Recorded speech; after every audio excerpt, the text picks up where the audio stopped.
नमस्कार, राजनीति में आपका स्वागत है। मैं हूं आपके साथ मनराज सक्सेना। पूर्व प्रधानमंत्री राजीव गांधी की पुण्यतिथि पर छत्तीसगढ़ सरकार ने राजीव गांधी किसान न्याय योजना की शुरुआत की है। योजना के तहत प्रदेश के 19 लाख किसानों के खाते में 5,700 करोड़ रुपए डाले जाएंगे। 4 किस्तों में राशि डाली जाएगी। सरकार ने 1,500 करोड़ रुपए की पहली किस्त ट्रांसफर भी कर दी है। सरकार का दावा है कि इस योजना से 9,53,706 सीमांत किसानों को, 5,60,285 छोटे किसानों को और 3,20,844 बड़े किसानों को फायदा मिलेगा। इतना ही नहीं, दूसरे चरण में सरकार भूमिहीन कृषि मजदूरों को भी शामिल करेगी। इसके लिए कमेटी का भी गठन कर दिया गया है। सवाल यही है कि क्या वाकई ये योजना सारे देश के लिए मिसाल बनने जा रही है? क्या मनरेगा की तरह ये योजना गेम चेंजर साबित होगी? क्या बघेल सरकार की पहल के बाद केंद्र पर दबाव बढ़ेगा? इस योजना का अर्थव्यवस्था पर कितना असर पड़ेगा? कोरोना के वक्त जब राज्य सरकार का राजस्व घटा है तो फिर फंड मैनेज कैसे होगा? ये तमाम सवाल हैं कि जिन पर अगले आधे घंटे हम विस्तार से चर्चा करेंगे। चर्चा में हमारे साथ शामिल हो रहे हैं छत्तीसगढ़ के स्वास्थ्य, परिवार कल्याण और पंचायत एवं ग्रामीण विकास मंत्री टीएस सिंहदेव, अर्थशास्त्री प्रोफेसर वी उपाध्याय और छत्तीसगढ़ बीजेपी के प्रवक्ता केदारनाथ गुप्ता। चर्चा शुरू करने से पहले सुनते हैं मुख्यमंत्री भूपेश बघेल ने क्या कुछ कहा है। राजीव गांधी किसान न्याय योजना के क्रियान्वयन से राज्य के किसानों के जीवन में खुशहाली का नया दौर आरंभ होगा। यह उल्लेखनीय है कि योजना से लाभान्वित होने वाले 90% कृषक बीपीएल, अनुसूचित जाति, जनजाति, पिछड़े वर्ग और ओबीसी वर्ग के हैं। राज्य सरकार के पास सीमित संसाधन होने के बाद भी हमने यह निर्णय लिया है कि न्याय योजना के द्वितीय चरण में ग्रामीण भूमिहीन मजदूरों को भी शामिल किया जाएगा। तो हमारे साथ खास पैनल है। चर्चा की शुरुआत टीएस सिंहदेव जी आप ही से मेरी है। क्या आपका दावा है किसान न्याय स्कीम से कितना फायदा किसानों को होगा? नमस्कार और सभी पैनल में उपस्थित सहभागियों को भी प्रणाम, सभी दर्शकों को भी प्रणाम। निसंदेह लाभ होगा कि अगर आप कैश ट्रांसफर लोगों के पास कर रहे हैं तो वही तो आवश्यकता होती है। किसी भी अर्थव्यवस्था को चलाने के लिए अगर क्रय क्षमता है तो उत्पादन किया जा सकता है। आपने उत्पादन कर दिया और खरीदने के लिए लोगों के पास पैसे नहीं है तो वो उत्पादन काम कहाँ आएगा? और ये सिलसिला अगर चलता रहा कि लोगों के पास क्रय करने के लिए भी संसाधन है, पैसे हैं, तो बनाने वाला बनाएगा और जब बनाने वाला बनाएगा तो और नौकरियों का भी सृजन होगा और अर्थव्यवस्था ऊपर के चक्रक्रम में आगे बढ़ती है। एक सरल सी सोच मेरे लिए जो है वो इस घोषणा की, उसके पीछे जो उद्देश्य है वो यही है। तो यानी कुल मिलाकर आपका ये कहना है कि किसान मजबूत होगा तभी बाजार मजबूत होगा। हमारे साथ बीजेपी की तरफ से केदारनाथ गुप्ता, बीजेपी के प्रवक्ता हैं, वो जुड़े हुए हैं। केदारनाथ जी, आप इस योजना को किस तरह से देख रहे हैं? राज्य के किसानों को क्या मानते हैं, कितना फायदा होने वाला है? क्या अच्छा कदम है सरकार की तरफ से ये? जी बिल्कुल, सभी जितने लोग अभी पैनल में उपस्थित हैं सबको मेरा नमस्कार। माननीय राजा साहब को भी प्रणाम। निश्चित रूप से देखिए, आज से हम अगर 1.5 साल पहले जाएं, जब कांग्रेस पार्टी ने चुनाव जीता और उसका आधार था कि हम किसान भाइयों को 2,500 रुपए धान की कीमत देंगे, एक एक दाना धान खरीदेंगे, शराबबंदी करेंगे, और निश्चित रूप से आज वो 2,500 रुपए देने की जब बात आती है तो ये धान खरीदे आज 5 महीना हो गया। 5 महीने बाद ये घोषणा करते हैं कि हम अब बाकी का डिफरेंस का पैसा देंगे और वो भी फिर 4 किस्तों में देंगे। तो आखिर ये अर्थव्यवस्था का ये हाल क्यों हो गया? और जब पहली घोषणा हुई थी और पहली बार पैसा दिया गया, ये 10 दिन बैठे थे कुर्सी में और खजाना डॉक्टर रमन सिंह जी ने भर कर छोड़ा था। इन्होंने तत्काल वो पैसा ट्रांसफर कर दिया। तो उस समय प्रदेश में पूरा पैसा था जब किसान भाइयों को 2,500 रुपए के कीमत के हिसाब से कांग्रेस सरकार ने पैसा दे दिया। भाजपा सरकार ने वो पैसे इकट्ठे करके रखे थे। उस समय पैसा था, आज पैसा कहां चला गया? तो निश्चित रूप से कहीं ना कहीं जो अर्थनीति वर्तमान में सरकार की है वो ढुलमुल है और कमजोर है। इसलिए किसान भाइयों के हक का पैसा जो आज से 5 महीना पहले मिल जाना था वो तो आप कह रहे डिले हुआ है, वादा निभाने में सरकार पूरी तरह से खरी नहीं उतरी है। दूसरा ये कि कहीं ना कहीं न्याय नहीं अन्याय है। आपके सवाल का मैं जवाब लूंगी भी, उपाध्याय जी आपके पास मैं आऊंगी, लेकिन उससे पहले टीएस सिंह जी इस आरोप का जवाब दे दीजिए।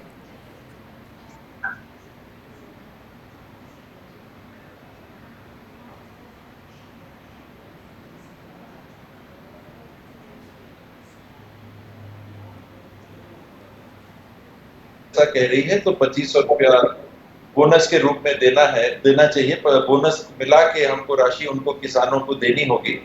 और केंद्र की जो सरकार थी उनकी एनपीए की जो सरकार केंद्र में थी, वो इसको उस समय तक मना कर रही थी। उनकी सरकार की तरफ से एक सर्कुलर भी फूड विभाग से आ गया था कि कोई भी राज्य अगर बोनस देगा तो हम अतिरिक्त उनका जो चावल है हम नहीं लेंगे, केवल पीडीएस तक का चावल लेंगे और हम उसके ऊपर का चावल नहीं लेंगे।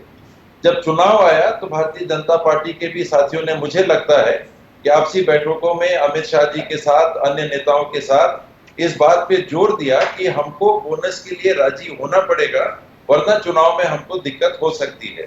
अंततः चुनाव के परिणाम आए और पहले साल के लिए रमन सिंह जी की सरकार ने भी उसके लिए व्यवस्था कर रखी थी कि हम 2500 रुपए में धान खरीदेंगे। और जैसे ही सरकार बनी छत्तीसगढ़ में, केंद्र की सरकार ने पुरानी शर्त को लागू कर दिया कि हम आपका अतिरिक्त जो चावल होगा हम नहीं लेंगे, और अगर आपने बोनस दिया तो हम आपका चावल नहीं उठाएंगे। जी। इन कारणों से जी बिल्कुल, ये विवाद लंबा रहा था। सेंट्रल पूल को लेकर जिम्मेदारी आपकी भी तो थी सर। अक्सर ऐसा क्यों होता है कि राज्य जब फसल की कीमत को बढ़ाना चाहते हैं तो केंद्र रोड़ा यहाँ पर लगाती है? जवाब दीजिए केदार जी। नहीं, बिल्कुल नहीं, ये बात निराधार है। मेरा ये कहना है कि हमने आर्थिक रूप से सक्षम छत्तीसगढ़ का निर्माण किया, जिससे जब ये पहली बार पिछले वर्ष सत्ता में आए तब इतना धन था कि किसान भाइयों को 2500 रुपए से पैसा दे दिया। 1.5 साल में इन्होंने खस्ता हाल कर दिया। और पहले प्रधानमंत्री हैं मोदी जी, जिन्होंने कसम खाई है कि 2022 तक किसानों की आय दोगुनी कर देंगे, संकल्पित हैं वो। तो निश्चित रूप से हम भारतीय जनता पार्टी के सारे कार्यकर्ता और नेता और सरकारें किसान भाइयों के साथ मजबूती से खड़ी हैं। मैं तो माननीय राजा साहब के जानकारी में तो सारी चीजें हैं, पर मैं कहना चाहता हूं कि 2003 केदार जी, आप कह रहे हैं कि 2022 तक किसानों की आय दोगुनी हो जाएगी, लेकिन क्या वाकई आपको लगता है कोरोना संकट एक तरफ है, आर्थिक नुकसान किसानों को बहुत ज्यादा है, अभी जो आर्थिक पैकेज आपने ऐलान किया था उससे भी संतुष्ट किसान नजर नहीं आ रहे हैं, कोई खुशी उनके चेहरे पर नहीं आई है। खैर, आरोप प्रत्यारोप अपनी जगह है। यहाँ पर वी उपाध्याय जी, मैं आपको लाना चाहूंगी। आपने देखा योजना लॉन्च हुई, किस तरह से छत्तीसगढ़ में राजनीति भी इस पर शुरू हो गई है, उससे इतर आप क्या मानते हैं कितनी जरूरत थी इस योजना की किसानों को ऐसे वक्त में जब कोरोना से सबसे ज्यादा आर्थिक नुकसान किसानों को हुआ है, मंडी तक उनकी फसल नहीं पहुंची तो औने पौने दामों में यहां पर बिकी है, तो क्या मानते हैं कितनी मददगार ये स्कीम साबित होगी? अभी जो एकदम जरूरत है वो तो ये है कि किसानों तक पैसा पहुंचाया जाए जी। और जो राज्य में कंट्रोवर्सी होती है, जो दो पार्टियों का सिस्टम होता है तो एक पार्टी की बात दूसरी पार्टी नहीं मानती, वो तो चलो ठीक बात है। ये जो पहले वाली स्कीम थी एमएसपी के ऊपर जो पैसे देने वाली बात, तो वो अगर नहीं है तो उसकी जगह दूसरी जो पर एकड़ 10,000 रुपए देने वाली बात है। तो अभी फिलहाल तो जो स्थिति है तो उसमें किसानों की भी, मजदूरों की भी, जो माइग्रेंट लेबर जो वहां वापस जा रहे हैं, तो उन सभी की हालत इस तरह की है कि उनको इमीडिएट आर्थिक सहायता की जरूरत है। जो भी सारे देश में बंद हुआ तो उसमें उनका कोई कसूर नहीं था, ये तो सरकार की तरफ से हुक्म था कि सारी चीजें बंद हो जाएं। तो जैसे शहरों में सारी चीजें बंद हो गई, कारोबारियों का नुकसान हुआ, दुकानदारों को नुकसान हुआ, करोड़ों मजदूर एक्चुअली जो यहाँ से वापस गया है पता नहीं कितना, तो सभी जगह, वो छत्तीसगढ़ हो, बिहार हो, कोई भी जगह हो, तो अभी तो जिस तरह से भी मदद हो, चाहे वो मनरेगा के थ्रू हो, उनके रेट बढ़ाई गई है, लेकिन अगर दिन भी बढ़ाए जाएं और जो भी आदमी काम मांगे तो उसको भी काम दिया जाए और जो मनरेगा की रेट है उस पर दिया जाए। जी, बी उपाध्याय जी, आप मनरेगा का जिक्र कर रहे हैं। कांग्रेस के नेता ये मानते हैं कि ये जो योजना है मनरेगा की तरह ही गेम चेंजर साबित होगी। आपको क्या महसूस हो रहा है? किससे पूछ रहे? उपाध्याय जी, आपसे ही मेरा सवाल है। हाँ, क्या दोबारा क्या? यहाँ पर मनरेगा का आपने जिक्र किया, तो यहाँ पर दरअसल सुबह से लगातार इस तरीके की चर्चा हो रही है कि ये गेम चेंजर जो योजना है, किसान न्याय योजना, ये मनरेगा की तरह साबित होने जा रही है। आप क्या प्रेडिक्ट कर रहे हैं, क्या वाकई ऐसा होगा? इसमें भी ये किसानों के लिए है। तो इसमें जिनके पास जो भी खेती करेगा तो उसको ये पर एकड़ के हिसाब से पैसा मिलेगा। और बात जो कही जा रही है वो ये है कि आगे मजदूरों के लिए भी इस तरह की कोई स्कीम लाई जाएगी। तो मेरा कहना ये है कि किसी भी तरह से मदद जाए, किसी भी स्कीम के थ्रू जाए, लेकिन सीधा पैसा जाना चाहिए। जो हमने अभी जो बहुत बड़ा पैकेज जो देखा है सरकार का, केंद्र सरकार का 20 लाख का, तो उसमें तो साफ साफ बात आ रही है कि खाली 10% ही 2 लाख करोड़ का ही ऐसा पैकेज है जिसमें सीधी राहत लोगों को मिल रही है। तो आज सवाल सीधी राहत का है, लोन का नहीं है, और बाकी स्कीम्स तो बहुत लंबे समय में असर करेगी। तो फिलहाल बात यह है कि किसानों को और उसके बाद में मजदूरों को, क्योंकि बहुत बड़ी संख्या में लोग भी तो वापस गए वहां, बिल्कुल, तो उनको भी तो कुछ चाहिएगा। तो सीधा पैसा पहुंचाकर कहीं ना कहीं एक अच्छा कदम काटा सकता है। टीएस सिंहदेव जी, इकोनॉमिस्ट भी ये चाहते थे और उसी पे आपने एक कदम भी उठाया है, लेकिन उसमें अगर ये लगा हुआ है कि योजना गेम चेंजर तभी साबित होगी अगर इसका एग्जीक्यूशन सही से होगा, किसानों तक आर्थिक मदद पहुंच पाएगी। तो एग्जीक्यूशन का आपका क्या प्लान है, क्या खाका तैयार किया है आपने? आज के युग में जहां एक बटन दबाने से पर्दे खुल जाते हैं, एक बटन दबाने से लोगों के बैंक के खाते में पैसे चले जाते हैं, तो आज ही 1500 करोड़ रुपया लोगों के खाते में जा चुके। जब वीडियो कॉन्फ्रेंसिंग चल रही थी उसी समय मुख्यमंत्री जी लोगों से पूछ रहे थे और एक किसान ने बताया कि हाँ, मेरे पास मोबाइल में मैसेज आ गया है कि 36,248 रुपए मेरे खाते में, एग्जैक्ट रकम मेरे को नहीं मालूम याद है, पर 30,000 से ऊपर की थी। उन्होंने बताया कि हाँ, मेरे पास मैसेज आ गया, और वो बहुत खुश थे। तो पैसा पहुंचाना तो बहुत आसान है, पैसे की व्यवस्था करना, ये व्यवस्था की आवश्यकता पड़ती है। और आपको अपने बजट में एक मद में अगर खर्चा बढ़ाना है तो दूसरे मद में फिर कटौती करनी पड़ती है। आय के साधन कम होते हैं तो आपको कहीं खर्चा काटना पड़ेगा, कहीं खर्चा जोड़ना पड़ेगा। कहीं ऐसा तो नहीं होगा क्योंकि जब भी सरकारें इस तरीके की योजना लाती हैं तो पीछे के दरवाजे से जो सब्सिडी होती है वो कम हो जाती है, कहीं इस तरह की कटौती तो नहीं होगी टीएस सिंहदेव जी? जहां तक मैं समझ पा रहा हूं, निर्माण कार्यों में, नए निर्माण कार्यों में कटौती की संभावना मैं देख रहा हूं। हालांकि ये मुख्यमंत्री जी को तय करना है। सीधे तौर पे अगर छत्तीसगढ़ का बजट 1,05,000 करोड़ का था तो माननीय गुप्ता जी भी जैसा कह रहे थे कि कंगाली आ गई, कंगाली की स्थिति नहीं होती। लेकिन और काम अगर आपको 1,05,000 करोड़ से ज्यादा का करना है तो पैसों की व्यवस्था लगती है। कोरोना आ गया, इनकम घट गई, प्रदेश की भी, देश की भी, तो कहीं ना कहीं कामों की कटौती होगी। 1,05,000 करोड़ के आमदनी का बजट, 1,05,000 करोड़ के खर्चे का बजट, वो नहीं टिक सकता, क्योंकि आमदनी घटेगी तो खर्चे कटेंगे।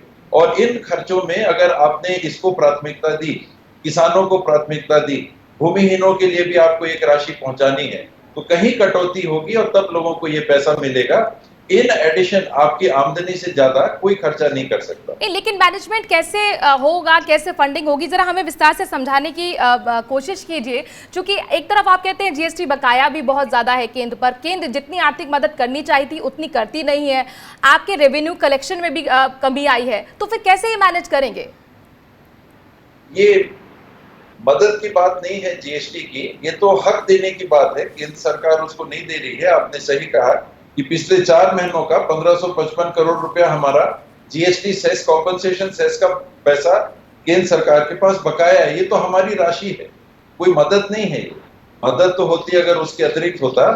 इसके अतिरिक्त जो आपने कहा कि आखिर किसी भी सरकार के खर्चे कैसे चलते हैं, 42% केंद्र सरकार से डिवोल्यूशन आता है और शेष आमदनी अपने रिसोर्स से राज्य सरकारें करती हैं।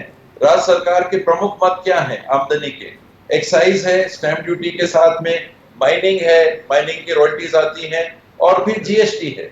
इस साल निश्चित रूप से जीएसटी सफर करेगा। अप्रैल के पहले महीने में ही ये जीएसटी जो केंद्र सरकार के हिस्से से हमको आता, हमारा हिस्सा उस हद तक प्रोटेक्टेड है कि 14% हर साल की बढ़ोतरी ये जीएसटी एक्ट में प्रावधानित है कि केंद्र सरकार हर राज्य सरकार को सुनिश्चित करेगी। तो इस साल भी जो हमारा पुराना बचा है केंद्र सरकार देगी, तो 14 से 16,000 करोड़ रुपया हमको जीएसटी का मिलेगा। ये केंद्र सरकार को एक्ट के अनुसार अपनी भूमिका निभानी है। एक्साइज में कितना कटौती आएगा, कितना कमी आएगा देखना है। माइनिंग में मुझे नहीं लग रहा है कि बहुत ज्यादा कमी आएगी। माइनिंग की एक्टिविटीज कम नहीं हुई है, मेजर मिनरल्स के माइनिंग की। तो राज्य सरकार की आमदनी में बहुत कटौती मुझे नहीं दिख रही। केंद्र सरकार अपने हिस्से का कितना देगा? 42%। तो ठीक है, आप ये कह रहे हैं कि इजली मैनेज हमारी तरफ से हो जाएगा, लेकिन बहुत सारे सवाल आपसे पूछते हैं। जो किसानों का आपने आंकड़ा है, सीमांत किसानों का, छोटे किसानों का, बड़े किसानों का, वो कैसे कैटेगराइज किया है, इसको लेकर मैं आपके पास आऊंगी। लेकिन केदारनाथ जी, आपसे मेरा सवाल है, छत्तीसगढ़ पहला राज्य बन गया है जिसने कोरोना संकट में किसानों को आर्थिक मदद दी है। एक तरह से लीड तो ले ली कांग्रेस सरकार ने, बीजेपी क्या सोच रही है, क्या करेगी सर? नहीं, देखिए, जैसा माननीय माननीय मंत्री जी कह रहे थे कि वह हमारा हक है जो केंद्र से हमको मिलना है, वो मदद नहीं है। तो क्या ये किसानों का हक नहीं है कि 2500 रुपए क्विंटल हम धान खरीदेंगे कहकर आप सत्ता में आए और आज कह रहे हैं आप हम मदद कर रहे हैं? और 5 महीने बाद मैडम मैं आपको बताना चाहूंगा, नवंबर दिसंबर में हमारे यहाँ धान की खरीदी हो गई। आज मई का महीना चल रहा है, 5 महीने में भी किसानों को पूरा पैसा नहीं मिला। आने वाले 4 महीने में ये किस्त में पटाएंगे। इनको पैसा अगर देना है, मूलधन है ये किसानों का, जिनको इन्होंने घोषणा की थी 2500 रुपया देंगे। और किसानों के पैसे में राजनीति कर रहे हैं। वादा किया था कांग्रेस ने, वो 4 किस्तों में क्यों दे रही है? सर आप भी तो किसान सम्मान निधि का जो पैसा है वो 3 किस्तों में दे रहे हैं, फिर आपत्ति क्यों आप जता रहे हैं? हमारी तो घोषणा है, हमारी घोषणा है कि हम 3 किस्तों में देंगे 2-2 हजार करके। इन्होंने कहा तो 2500 रुपए में दाना खरीदेंगे और वो भी सिर्फ 15 क्विंटल खरीद रहे हैं। मेरी बात पूरी नहीं हुई थी और इन्होंने राजीव जी के नाम से रखी। आज हम उनको नमन करते हैं, अच्छी बात है, हमारे पूर्व प्रधानमंत्री रहे, हम सब उनका सम्मान करते हैं। पर छत्तीसगढ़ में एक परंपरा लागू है। हमने यहाँ एक यूनिवर्सिटी का नाम कुशाभाऊ ठाकुर यूनिवर्सिटी रखा था, ये आते ही उसको बदल दिया और कहे छत्तीसगढ़िया के नाम से होना आप ये बताइए, कोरोना संकट में आपके पास भी तो मौका है, आप भी मदद कीजिए। आप इस न्याय को अन्याय कह रहे हैं सर, आप विरोध के लिए विरोध कर रहे हैं क्या? मुझे बताइए, आपको वाकई नहीं लगता इस योजना से कोई फायदा किसानों को पहुंचेगा? क्या आपको वाकई नहीं लगता? निश्चित रूप से आने वाले 4 महीने में फिर से ये कह देंगे कि हमारे पास धन की कमी है, हम और आगे 5 महीना देंगे।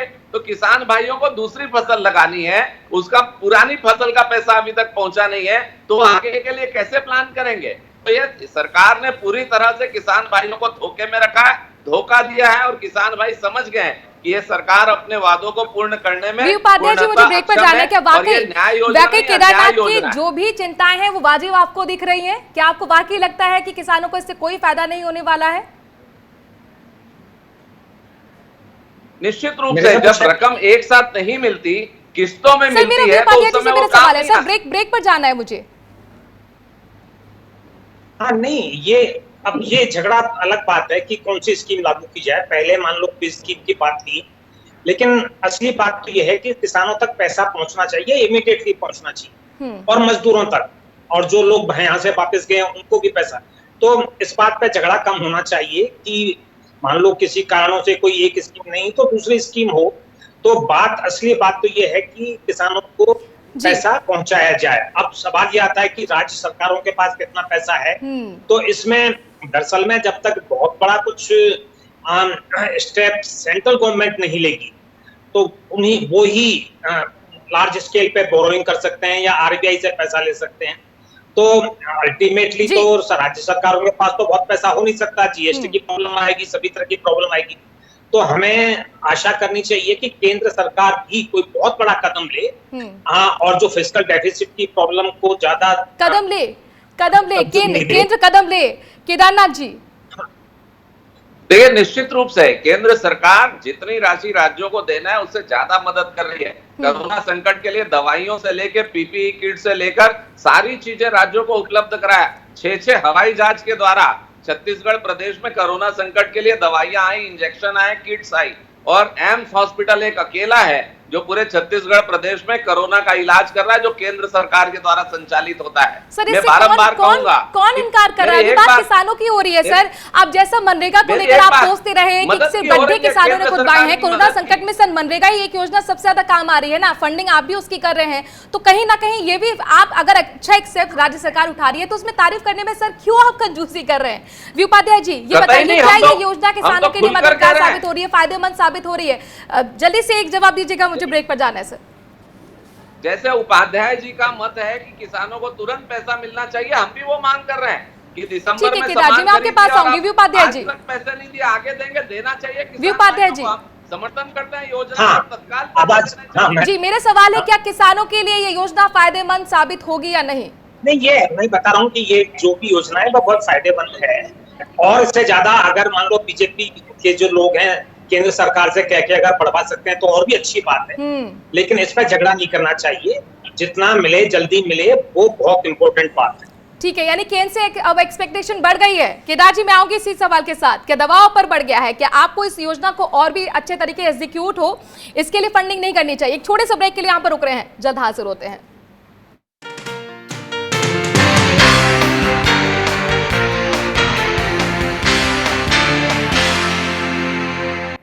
राजस्थान में 32 जिलों तक पहुंचा कोरोना का संक्रमण, लेकिन सरकार का दावा ये कि 97% रिकवरी रेट के साथ राजस्थान है राज्यों में अव्वल। इसके साथ ही आपको बताएंगे जयपुर में टिड्डी दल का खतरा पहुंच चुका है, केंद्र से मांग रही है राज्य सरकार मदद। और भी होंगी तमाम बड़ी खबरें, देखिए स्वराज राजस्थान शाम 7:30 बजे।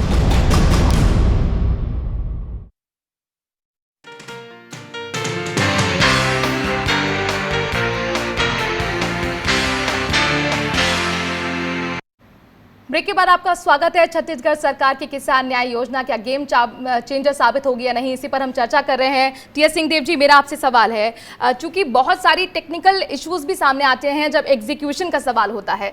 कई बार बैंक का जो अकाउंट है उससे मिलान डेटा का नहीं होता है, तो स्पेलिंग में कई बार किसानों की मिस्टेक हो जाती है। ऐसे में होता यह है कि जहां तक पहुंचना चाहिए फायदा वहां किसानों तक पहुंच नहीं पाता है। तो ये टेक्निकल उलझन को आप किस तरह से इसके साथ डील करेंगे? अमूमन 95%, 97-98% दिक्कत नहीं होनी चाहिए। जहां भी दिक्कत आएगी तो केस टू केस बेसिस में उसको मैन्युअली भी अगर सुधार करना पड़े या जांच करके उसको ठीक करना पड़े तो कर लिया जाएगा। कोई ऐसी बात नहीं है कि नहीं किया जा सकता। अगर राशन सबको मिल रहा है और आधार कार्ड लिंक होकर राशन मिल रहा है तो आधार कार्ड से लिंक होकर लगभग सारे अकाउंट हैं। मुझे नहीं लगता है कि बहुत दिक्कत होगी। एक बात अभी आज आई मेरी भी जानकारी में कि जो कोऑपरेटिव बैंक्स हैं उनके अकाउंट अभी आधार लिंक नहीं है, तो उन बैंकों को आधार लिंक करने के बाद में सोसाइटियों के खाते में भी जो पैसा जाना है वो भी आसानी से चला जाएगा। उतनी प्रक्रिया आज ही मुझे फील्ड से हमारे साथी हैं, कार्यकर्ता हैं, लीडर्स हैं, उन्होंने मुझे ये जानकारी दी। तो बैंकों के, सोसाइटियों के जो खाते हैं जहां, वहां पर अगर ट्रांसफर करना है तो उनको आधार लिंकिंग करना पड़ेगा। जी, और भूमिहीन जो किसान है क्या उनका डेटा अभी आपके पास है? जी, बाकी तो सोसाइटी में जिन लोगों ने दिया है राजस्व विभाग के पास सारा डाटा रहता है, उसमें कोई ऐसी दिक्कत नहीं है। 100% कोई भी चीज कोई कह दे कि हाँ एक भी जरा भी गलती नहीं होगी, ये नहीं होता। जब हम काम करते हैं कहीं ना कहीं कुछ ना कुछ रह जाता है, पर कोई ऐसी चीज नहीं है कि अगर कोई त्रुटि है उसको सुधारा ना जा सके। यही चिंता सिंहदेव जी है मेरी कि कई बार बटाई पर जो किसान करते हैं खेती, वो मौखिक रूप से इन चीजों को कर लेते हैं, उसमें लिखित की टेंडेंसी रही नहीं है। तो फिर आप कैसे डेटा कलेक्ट करेंगे? हालांकि आपके पास 2 महीने हैं इस काम को करने के लिए, तो कैटेगराइज आप कैसे करेंगे? ये पहले ही हो चुका है कि जिन लोगों के धान लिया गया है उन लोगों के स्वयं की खेती है या अधबटैया में उनने खेती की है, क्योंकि आज खरीदी नहीं होनी है। ये जो पैसा जा रहा है किसानों के खाते में, जो पंजीकृत किसान है, आपने जिनका डाटा पढ़ा, सोसाइटी में जिन लोगों ने धान दिया उनका ये आंकड़ा है।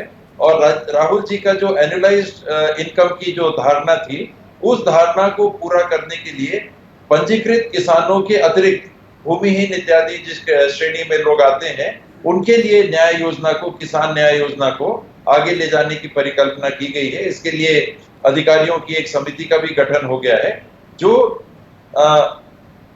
तकनीकी त्रुटि या प्रैक्टिकल प्रॉब्लम या लिपिकीय त्रुटियां कहीं पर हैं, ये काम का हिस्सा होती हैं। इसमें 100% एक बार में ना भी सही हो तो ये सही कर लिया जाएगा। कोई ऐसी बात नहीं है कि इसको नहीं किया जा सकता। राहुल गांधी की न्याय योजना का आपने जिक्र किया, तो मुझे याद है देश के सबसे गरीब परिवारों को लेकर उनकी ये योजना थी लोकसभा चुनाव में, जिसका ऐलान किया गया था। तो आपने इसकी शुरुआत देश के सबसे जो गरीब किसान हैं उनसे क्यों नहीं की? उसके लिए आप 2 महीने का वेट या दूसरे चरण के लिए क्यों वेट कर रहे हैं? इसमें दोनों बात थी। एक, सरकार के ऊपर ये दबाव भी बन रहा था कि जब लगातार केंद्र सरकार के मंत्रियों से हमारे मुख्यमंत्री जी ने, संबंधित कृषि और खाद्य मंत्री जी ने दिल्ली जाके बात की थी कि और हमारा चावल आप उठा लीजिए, जब वो बात बनती नहीं, डिले क्यों हुआ? कि अगर केंद्र सरकार राजी हो जाती कि जो हमारा एमएसपी में खरीदा हुआ धान है उसको आप ले लीजिए, ये किसका धान है, ये किसकी एमएसपी है, ये देश की योजना है। और अगर आपने एमएसपी की घोषणा की है तो जिन किसानों ने हमको धान दिया है आप एमएसपी में ले लीजिए। हम 2500 में लेने के लिए तो नहीं कह रहे जी। जब केंद्र सरकार मना कर दी कि नहीं, हम एमएसपी के भाव पे भी जो हमारा एफसीआई का रेट है उसमें हम शेष चावल नहीं लेंगे, तो इतने महीने पहल करने के बाद फिर राज्य सरकार ने ये निर्णय लिया कि इस योजना के माध्यम से हम किसानों को भी ये राशि देंगे जो 2500 के बराबर हो जाएगी। और उसमें भी साथ ही कह रहे हैं कि 250 रुपया का अंतर है, तो अगले साल जब एमएसपी बढ़ जाएगी तो 750 रुपया शायद ज्यादा मिल जाएगा। ठीक है। किसानों को और के- बाकी लोगों को भी जोड़। केदारनाथ जी, आप ये बताइए, चूंकि वी उपाध्याय जी भी कह रहे थे कि भाई अगर कोई कदम राज्य सरकार उठा रही है, किसानों के हित के लिए उठा रही है, तो केंद्र को भी आगे आना चाहिए फंडिंग में। क्या आप लोग मदद करेंगे या नहीं? निश्चित रूप से देश के एक एक किसान भाइयों के साथ भारत की सरकार भी खड़ी है, पर संघीय व्यवस्था है, फेडरल सिस्टम है, पूरे राज्यों को लेकर योजना बनती है और उस आधार पर क्रियान्वयन होता है। इन्होंने तय किया था 25 रुपए में खरीदेंगे, ये खरीदे, पर आपको एक बात बताना चाहता हूं कि 65 वर्षों तक केंद्र में कांग्रेस की सरकार रही, तब राज्यों को 32% हिस्सा दिया जाता था। जब से मोदी जी आए हैं, उन्होंने 10% बढ़ाकर 42% हिस्सा कर दिया। तो जो लोग राज्यों को कम हिस्सा देते थे, आज केंद्र से मांग कर रहे ज्यादा मिले, जबकि 10% पहले ही मोदी जी ने बढ़ा दिया। उनका धन्यवाद देना चाहिए कि 32 से 42 हुआ। मेरे ख्याल से सरकार, छत्तीसगढ़ सरकार इसका धन्यवाद देगी, मुझे पूरी उम्मीद है। दूसरी बात मैं कहना चाहता हूं, केंद्रीय पुल में जितना धान खरीदना था 28 लाख टन, जो पूर्व नियोजित है और फेडरल सिस्टम में तय होता है, वो पूरा एक एक दाना केंद्र सरकार ने छत्तीसगढ़ सरकार से खरीदा है। और सर, लेकिन सेंट्रल पूल को लेकर जो लंबा विवाद चला, सर अगर वो सुलझ जाता तो शायद इस योजना की जरूरत भी नहीं पड़ती। ठीक है सर, मेरे पास वक्त कम है। वी उपाध्याय जी, मैं आपके पास आना चाहूंगी। इस तरीके का जो स्कीम लेकर आई है अब कांग्रेस सरकार, इसका इकोनॉमी पर किस तरीके का असर पड़ेगा? नहीं, इकोनॉमी की जो हालत है तो हम रोज इस बात पर बहस कर रहे हैं कि पता नहीं कितना नीचे जाएगी, और सभी की, सारे सेक्टर्स, सारे वर्ग सब इससे अफेक्टेड हुए हैं, सबकी आय कम हुई है, सभी का जॉब गया है। तो अभी तो बहुत भयानक सी एक स्थिति है हमारे सामने। तो पता नहीं जो जॉबलेसनेस है, अनएम्प्लॉयमेंट की रेट है, वो 30% के आसपास भी हो सकती है। तो ऐसी हालत में इकोनॉमी को रिवाइव करने के लिए ऐसे कदम बहुत आवश्यक हैं जहां की सीधी मदद पहुंचे लोगों तक, क्योंकि लोगों को सीधा नुकसान हुआ है इसमें, लोगों की सीधी आय गई है, सीधे जॉब गए हैं। तो रिवाइव करने का जो तरीका वो भी ऐसा ही होना चाहिए कि इमीडिएट राहत लोगों तक पहुंचे, और उसके बाद डेवलपमेंट के और दूसरे स्टेप्स लिए जा सकते हैं, जिससे कि ओवर लॉन्ग रन इकोनॉमी की जो रफ्तार है ग्रोथ की वो बढ़े। लेकिन अभी तो जो जरूरत है वो इस बात की है कि सीधी मदद जिनको जितना नुकसान हुआ है उसके प्रोपोर्शन में लोगों को मिले, मजदूरों को, किसानों को, दुकानदारों को, सभी लोगों को। यानी कुल मिलाकर अब आप कह रहे हैं कि इस योजना से किसानों को जरूर फायदा होगा। इस लिहाज से हम कह सकते हैं, चूंकि आर्थिक मदद सीधे पहुंचाने की जो इकोनॉमिस्ट बात करते रहे हैं, उस तरफ ये कदम छत्तीसगढ़ सरकार का है। Sir, closing comment, Kedarnath ji आप कुछ कहना चाह रहे हैं, शॉर्ट में बोलेगा। हम पुनः यही मांग करते हैं कि किसानों का पैसा जो 2500 रुपए का डिफरेंस है तत्काल मिलना चाहिए, उसे 4 किस्तों में न दे सरकार। 5700 करोड़ रुपए उसे तत्काल दिया जाए। जब उपाध्याय जी की बात सही होगी, अभी सीधे मदद की आवश्यकता है। टी.एस. सिंहदेव जी, विपक्ष की इस मांग को लेकर क्या कहेंगे? क्लोजिंग कमेंट सर, बहुत शॉर्ट में, संक्षेप में। जी, 1555 केंद्र सरकार के जीएसटी के हैं, जैसे ही आ जाते हैं वो भी मिल जाएंगे। और हमको अगर विलंब हुआ है तो हम अपने किसानों से हाथ जोड़ के उसके लिए क्षमा भी मांगेंगे कि हम चाहते थे कि आपको एक मुश्त में ये पैसा दे दें, चाहे कोरोना संकट मानिए, चाहे अन्य स्थिति मानिए। हमको अगर देने में देर हो रही है तो उसके लिए हमको जरूर क्षमा करेंगे, लेकिन वो पूरा पैसा आपके खाते में आएगा, इसका हम आपको विश्वास दिलाते हैं। चलिए, उम्मीद करते हैं अच्छा कदम सरकार की तरफ से उठाया गया है, लेकिन इसका असल फायदा तभी मिलेगा जब इसका एग्जीक्यूशन जो है जमीनी स्तर पर सही तरीके से होगा। आप सभी खास मेहमानों को बहुत बहुत शुक्रिया इस चर्चा में शामिल होने के लिए। राजनीति में आज के लिए इतना ही। वक्त थोड़े से ब्रेक का है, खबरों का सिलसिला जारी है स्वराज एक्सप्रेस पर।